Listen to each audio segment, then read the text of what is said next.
Hindi! Conforme na ako silang magkasal. Magkasal na sila para walang kasalanan ng kanilang walang malay na anak. Pero, pinsan, kung ako pa mismo ang maging alkabwete na magbibigay ng pahintulot sa kanila, ayun ang hindi maaari. Aber, tama ka.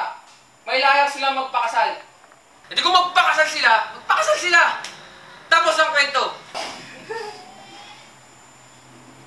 Pinsan, hindi ko naman sinisisi yung bata mismo eh. Sinisisi ko yung ama't at ina niya. Bueno, kung magsasalitaan naman tayo ulit, eh di na kita sasagutin. Ano nang kasabihan? Ang paalala'y gamot sa taong nakakalimot. Primo, wala na magagawa kung gusto mong kalimutan tungkulin mo. Pinasasalamatan kita, pinsan. Pero, isang utang loob. Kung nakita mo si Manoling, pakisabi sa kanya na gusto ko siyang makausap. Oo, narin lamang si Manoling. Tatawagin ko lang.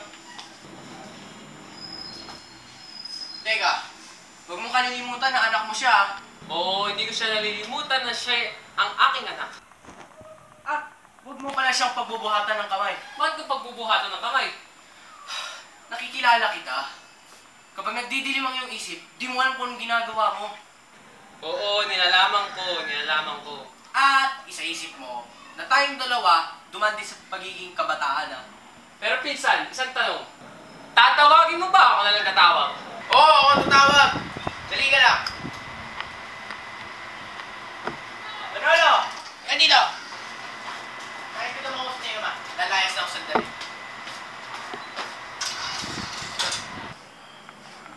Papa! Manolo, di mo dapat ulilain ang isang walang malay na sanggol. Sabi sa akin, Tio Cristobal, tinatawag mo ako. Oo. Tinatawag kitang walang iya! May higit pa sa roon, kanyang mga sinabi. At iuulit ko sa iyong mukha na walang... Oh, bakit mo ginanyan ang iyong bisig? Hindi naman kita isasaktan. At bakit ako magugulat? Kung kayo sanay ay nakikilala. O ngayon, kamusta yung bata? Anong ginagawa nito? May ngiti na ba to? Lumalakad na ba to? Di pa, wala pang malay ang bata. Isang buwan pa lang. Sa tingin mo ba, mabuti mo ako bigyan ng apo sa gulang kong ito? Eh di tatawagin ako ng lolo nun. Di ba't balang araw ay tatawagin ka rin, Lolo? Oo, pero naghintay ako ng 30 taon bago ako binigyan ng isang apo. Isang apo na sinunod ko sa utos natin si Van. Papa, ang aking anak ay... Oo, walang kasalanan. At di anak sa tabing bukod. Ang kulit mo, Manolo, ha? Ganun nga ang tawag sa mga anak sa labas ng matrimonyo. Mali ang ganyan tawag. Tumututol ako. Oo, marunong na tumutol. Padre ng pamilya ka na nga. Oo, sige. May indepensya ka na. Kaya pala nagdaan, ang 9 na buwan na di mo lang man nasasabi sa akin ito. Pinapagkalat ko pa naman natin si Manolo. 22 taon pa lamang. Sa dugo niya ay wala pang pangasawa. Pinapagmalaki pa naman na ikaw ay magmamana sa akin. Papa, Huwag kang sasagot! Ano nga sasabihin ng mga tao kung nagpakasal kayo? Namumulot ang iyong anak sa kalsada ng pera! Oh, baka siya pa nga may dalang singsing at aras ng pangkasal! magkasal? Pakinggan niyo muna ako saglit. Huwag kang sumagot!